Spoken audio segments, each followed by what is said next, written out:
Hi, my friends. Welcome back to our parent classroom here. Happy to have you here. We are about to get started on a new unit. So your students have just finished up studying about redemption, spending a lot of time framing the entirety of the story of the Bible in terms of redemption. How this is the story of how God is seeking to redeem his people, to bring them back into a family, and the means by which he does that. So now that we've framed the whole of the story in terms of redemption, now we want to start talking a little bit about time and place. A really common misconception about the stories of the Bible is that they cannot be dated and they can't be put in locations. And even if we as Christians may not say that, we may not, be like those who say, well, these stories aren't real, they couldn't have happened. Even though we may not say that, what's tricky is that when we don't know times and places of these stories, a lot of these stories can become like that to us. They can become simply myths in the sense that these are made up stories, right? And so as we ground these stories in reality, in the when and where of how and when stuff happened, they can start to become more concrete to us. Now, this is also going to be a point in time where there's going to be a little bit of contention amongst different churches, different denominations, or even just different families as far as what we think about, I'm trying to scoot my chair back, what happened, when it happened, and where it happened. There's going to be a little bit of contention about whether some of these stories function as parables or whether they function as history.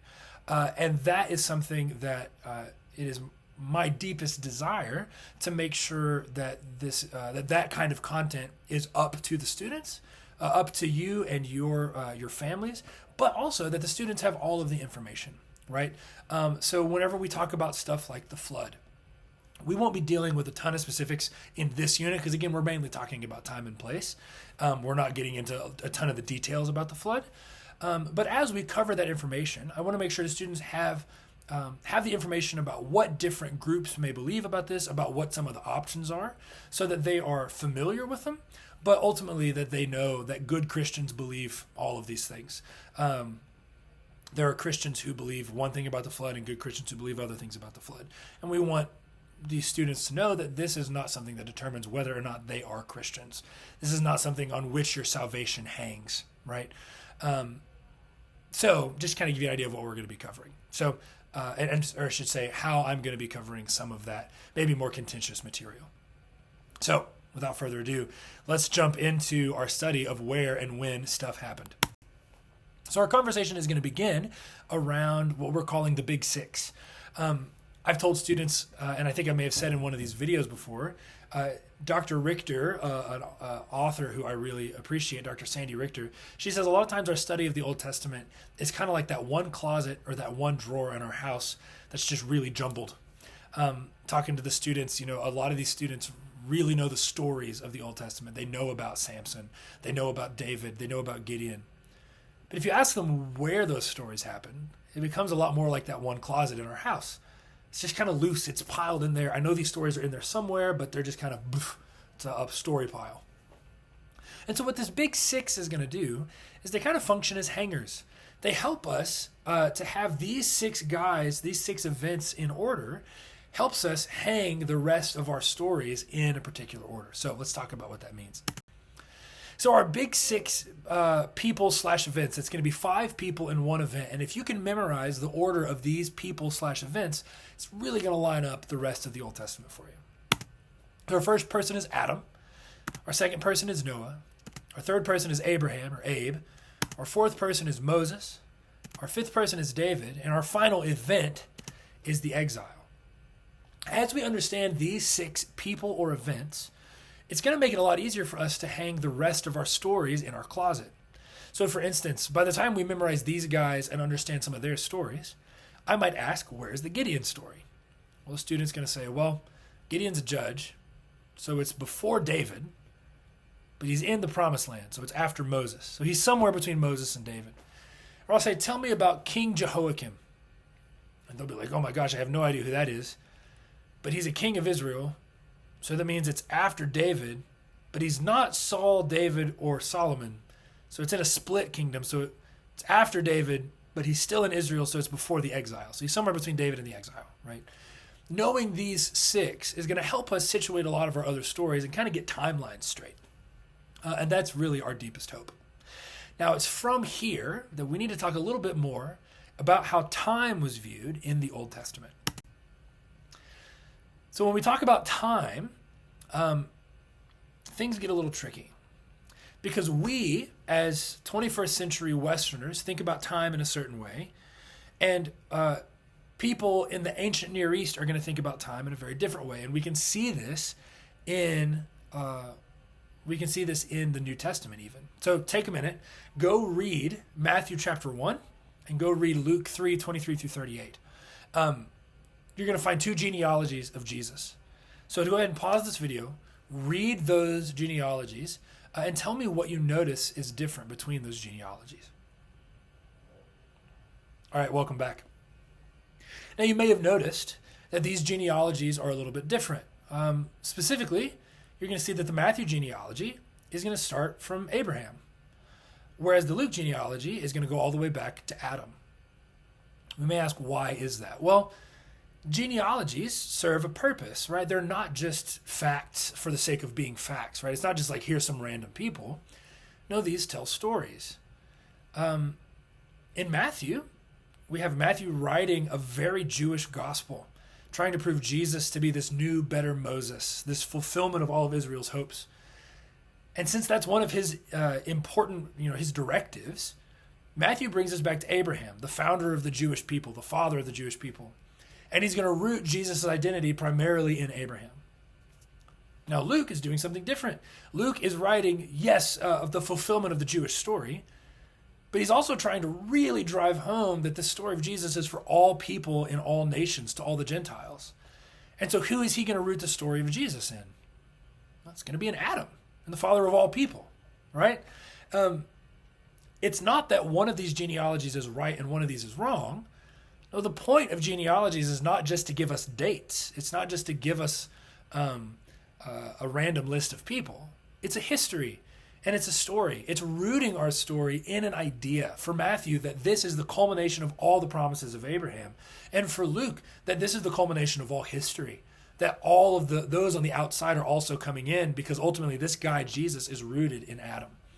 So what I want you to notice is that genealogies for these people are doing something different than they might do for us. Let me show you another example.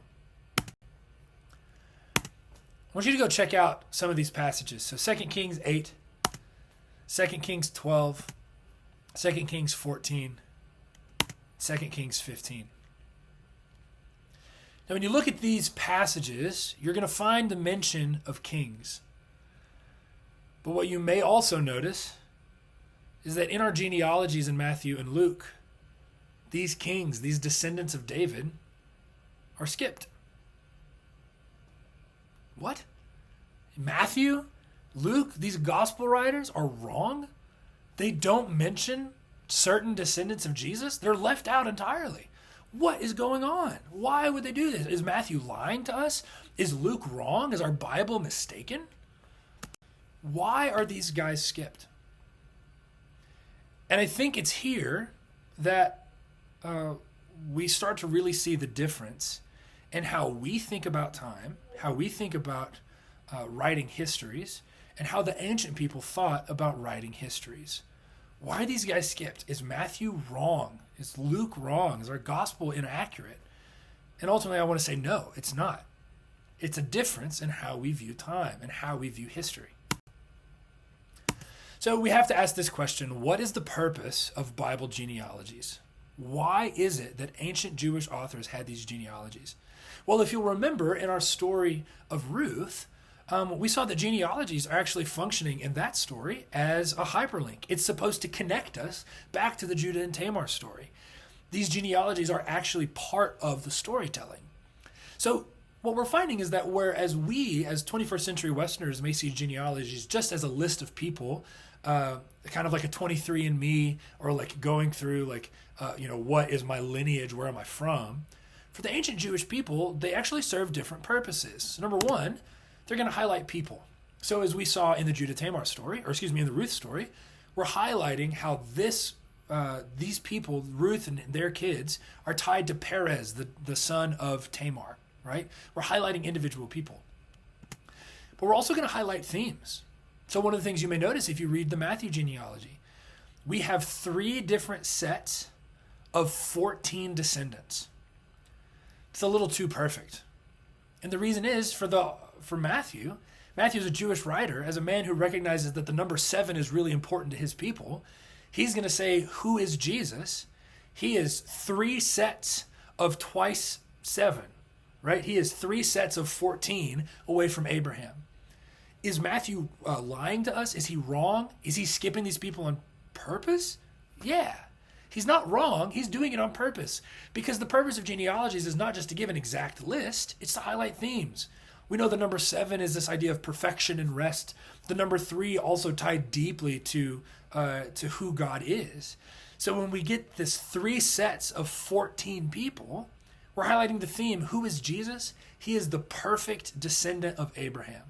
It's not that Matthew's wrong. It's not that he has bad information or that he can't be trusted. It's that genealogies do something different. And so whenever we look at genealogies in the Old Testament, we can't come to it assuming that they are trying to tell history in the way that we're trying to tell history. We're going to find that some things are going to be skipped. We're going to find that sometimes numbers are weird. You're going to read the Old Testament and all these people are reigning for 40 years or doing stuff for 40 years. That's just because it's not like everybody's just reigning exactly 40 years and then dying. There's some kind of weird disease happening in these kings. No, 40 stood for a generation. It's not that there's this exact number of 40 years sometimes. Rather, it's that 40 was a generation. How long are the Israelites in the wilderness? For 40 years, for a full generation. It's just kind of a standard unit of time. So we need to have that in mind as we're looking at these genealogies and as we're trying to understand time. I want to give you one of my favorite examples. So some of your students may have already come home and told you some story I've shared about some of my family. I have some uncles who are unique and wonderful people. And I want to tell you a little bit about them. So I had one uncle, his name was Benny. This is Benny's phone number. It's not actually Benny's phone number. I made it up. This is Benny's address, where Benny lived. Here's the other half down in Bismarck. I've made up a lot of this stuff because I used to show this particular PowerPoint to my students. They all tried to call my uncle, who isn't alive anymore, so it really didn't work out well. It was just weird. My Aunt Marva Jo had questions. So this is Benny. This is Benny's address. This is Benny's phone number. If you want to get a hold of Benny, here's how you get a hold of Benny. But I have a question for you. How many fingers does my Uncle Benny have? It's a dumb question, right? One, that's insane. Like, why would somebody ask you that? But also, there's no way you can come to an answer of how many fingers my uncle has. Why? Well, it's because this information doesn't deal with that. Does that make this information untrue? No. Right? This is Benny's address. This is his phone number. This is real information, but it's just not pertaining to the kinds of questions you're asking, or I'm asking. Someone's address and phone number may be true, but if I ask them how many fingers do they have, well, shoot, like this information doesn't cover that material. That's kind of how these genealogies work. These genealogies are trying to give us information about the ancient Israelite people. But we are often asking questions of those genealogies that they were not designed to answer. It does not make them untrue. It doesn't make them inaccurate. It just means we need to ask better questions. And at the end of the day, that's what we are going to be trying to do as we study the Old Testament. What is it that the Old Testament is trying to convey to us? If we ask bad questions, we end up with weird answers that simply aren't there to be answered. Also, to answer your question, he had these fingers. A crane fell on his hand and he lost them. You can tell all my uncles apart by which fingers they have. It's a good time. So let's talk a little bit about Adam and Noah. As we jump into this, I like to give an example of puzzles. I have before you a puzzle, but I only have 4 pieces. So I want you to think about, what is this a picture of? Without knowing, what is this a picture of? I've had students say in the past, well, you can see like a little foot down there at the bottom. So maybe this is of a dog. There's an ear, maybe? So it's something alive. We see something of maybe a tooth or a horn. I had some people think maybe that there in the middle is like a bird or something. Maybe it's like some kind of animal though, right? And we can all probably agree this is some kind of animal. This seems reasonable, right? Let's add a couple more pieces. Oh, shoot. Well, this is a goat. That's awesome. We've got a few more pieces, and so now we understand a little bit more about what's happening in the picture. But we still have questions. How old is the goat? Is this a really old goat? Is this a baby goat? Well, we can make some inferences. We see the horns, so it's maybe not super, super baby, but we don't know if it's really old. Where is this goat? Well, it's got greenery, so we understand maybe it's around trees or around grass, but we can't really clear it up. We have more information than we did previously, but still not a perfect picture. Well, look at that. Now we're here. We've got these pieces. We understand a lot more about the goat. This is, a young to adult goat. This goat is in a clover patch of some kind, right? It's still not a perfect picture, but we definitely have a lot more about what this goat is like. It's probably spring. We've got all this greenery. He's got a little bit of dirt. He's living a good life, right? We're understanding more. When we read the Old Testament, the further back into history we go, basically the less puzzle pieces we have. So if you want to ask me questions about King Josiah, well, King Josiah, he's after David right before the exile. We have a ton of other archaeological evidence. We have a ton of other writings referencing kings like him. We can give you some pretty specific dates. When was Josiah around? Well, not only in the biblical text, but also in a ton of these other archaeological pieces. We have a bunch of other puzzle pieces, and so we can piece together what that world looked like. It's kind of like looking at this goat, looking at these puzzle pieces, understanding what this goat is like. But whenever we go back further, we start to lose puzzle pieces. When we get to Moses, we have a few less puzzle pieces. We have some understanding from Egyptian record of the Ivrit, of these people from across the river who have moved into Goshen. We've got something, but we don't get a ton of specific names. I mean, they're slaves after all, right? So we have the Exodus story, and we have some of these references to these Ivrit coming in from across the river, but that's about it. When we back up to Noah, we get even less. We have some other stories of floods, but we don't have a ton of details. And whenever we get to Adam, man, this is the beginnings of beginnings. We have the Adam story, but we don't have a lot else, right? There's a lot of people telling myths about creation, and they're all different. And so trying to understand what the world was like around the time of Adam is tricky because we just don't have a ton of puzzle pieces. That doesn't make the few puzzle pieces untrue. It just means that we can't try to assume too much. If we've only got 3 puzzle pieces and we're trying to guess what this puzzle looked like, we're going to run into some trouble, right? We may not know a ton of what's going on, but it doesn't make those puzzle pieces untrue. So let's talk about what puzzle pieces we do have when it comes to Adam and when it comes to Noah. So the 2 questions we're trying to answer: when did this happen and where was it? Well, when did this happen with the Adam story? Ultimately, a long time ago. The Adam story, the story that happened with Adam and Eve and with Eden and with all this stuff, these are simply not datable events. Even if you were to take the 17th century claim that this is 6,000 years ago, we can't say that this is how long were they in Eden? How long was this story supposed to take place? I don't know, right? You can't really date these things. The claim of for thousands of years, we've been wondering this question. And at the end of the day, we just don't know. But we do have some clues as to where this story happened. So if you go to Genesis chapter 2, you'll find a mention of a few rivers. And these rivers are the Pishon, the Gihon, the Tigris, and the Euphrates. This story is largely happening in Mesopotamia. It seems like that is where the biblical author is wanting us to think about. This land of Eden and the garden that is in it.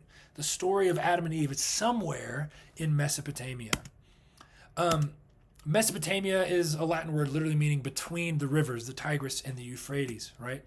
And this is the land that we're seeing references to in Genesis 2. So where is this story happening? The stories of Adam and Eve and of their descendants, of Cain and Abel and all that stuff, somewhere in Mesopotamia. When is it happening? Who knows, man? We actually have no way of telling. So what we find as we check out this story is this language of golden age.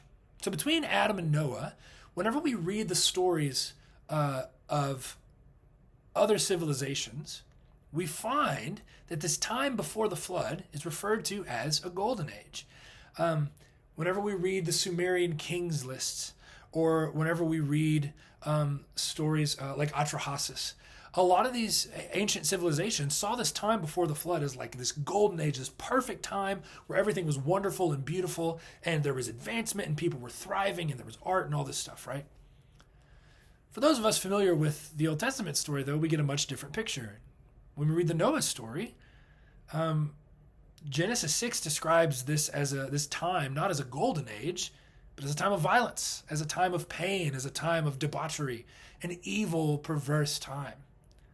So one of the first things we notice is that the Genesis 6 story, the story of Noah, is already pointing us away from these other stories of what the ancient world was like. In fact, it's fighting directly against, speaking against the idea that this was a golden age. But I do want to say we're getting some more puzzle pieces. This idea of an age where there was advancement and cities and things were growing is showing up in the ancient archaeological data. So when we talk about Noah, again, we ask, when does this happen? Ultimately, I'm going to tell the students I don't really care, right? Again, many people are going to make claims about the dates of the Noah story, and that's beautiful and good. But for the purposes of our class, I don't really know. It's not absolutely datable.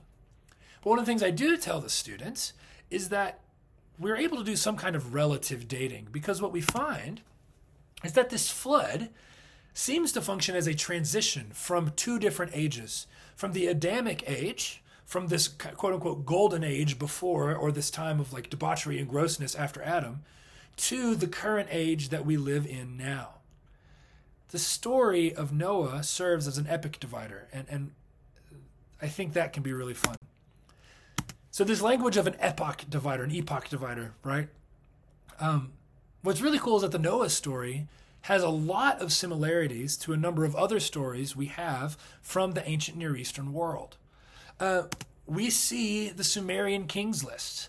So Sumer, one of the first civilizations we know of, they have this list of their kings.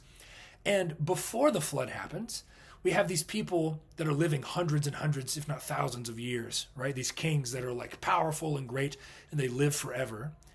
And then there's a huge flood, and then the kings aren't as good anymore. They don't live as long, and they're not as strong. We see in the Epic of Gilgamesh the story of Utnapishtim. There's this golden age where people are living a super long time. This giant flood happens from the gods, and then people don't live as long, and it's not as great. It used to be awesome before the flood, and now it's not as awesome. The same thing with the ancient Akkadian story of Atrahasis. We see a very similar story. All of these civilizations start their calendars with the flood. I like to say, like, we can kind of think of our lives in terms of before and after COVID, right? We can think about, there was this time before distancing and masks, and this time before a lot of the questions about vaccines, like a lot of our political upheaval. A lot of it happened, there was a difference in life before COVID and after COVID, right? And one of the ways COVID was a big deal is that is probably the case not only in the US, but in countries all around the world. Our lives are very different before and after COVID. So whenever we look at a ton of civilizations, and all of these civilizations are measuring their life, their calendars, by before and after the flood, we have to start asking questions. We start going, something big happened here. This was big for everybody. And what you're going to find is that the Old Testament story is going to do something similar to the Sumerian kings list. Ages are going to start changing. Power is going to start changing. But whereas in these three, we see this golden age before the flood and then everything's terrible afterwards. In the Genesis 6 story, in the story of Noah, we're seeing some kind of almost like political commentary. You guys thought that was great, but Yahweh actually said that was terrible. It was bad and gross. This story, we get a reference to a mountain range, specifically Mount Ararat, the mountains of Ararat. It seems like, once again, this story is supposed to be lining us up in Mesopotamia. When did it happen? We don't really know. We know it's after the Adamic age. It seems like everybody's kind of agreeing with that. Where did it happen? It's happening somewhere in Mesopotamia. As far as where our characters are from and what they're doing, right? And it's after Noah that we start being able to date things a little bit better. We're going to get a lot more puzzle pieces, especially after Genesis 11 with Babel. We're going to get Abraham. And around the time we get to Abraham, we start being able to date things a lot better, specifically with our archaeological record, recognizing different movements of different people groups in the ancient Near Eastern world. We're going to see that God is going to start a covenant after Noah, with Noah and with his people. And at that point, the world is going to kind of look to Shem, one of Noah's descendants, to help bring them out of this new dark age that they found themselves in. So this is a little bit of a longer video. Sorry about that. Again, you're welcome to watch this at 2x speed. But I hope this sets you up for a little bit of what we're going to be covering in the next little bit with your students. I'll be sending some more of these out at the beginning of each week. And as usual, if you guys have any questions, please reach out to me. I'd be happy to help. Thanks.